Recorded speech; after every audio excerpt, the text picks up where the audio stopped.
కుంకంబొట్టు దిద్దె మిరప ఎరుపు లంకానాథుడింకాగనంటూ పండు కొరుకు చూసే చూపు ఏం చెప్పింది సీతాకాంతకి సందేహాల మబ్బే పట్టె చూసే కంటికి లోకం కాని లోకంలోన ఏకాంతాల వలపు అలపాపి కొండలా నలుపు కడగలేక నవ్వుతనకు రాగా ఉప్పొంగిలే గోదావరి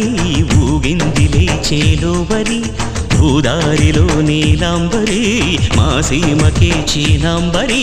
వెతలు తీర్చు మా దేవేరి వేదమంటి మా గోదారి శబరి కలిసిన గోదారి రామచరితకే పూదారి ఏ సై చామ జోరు సై నావ వారు సై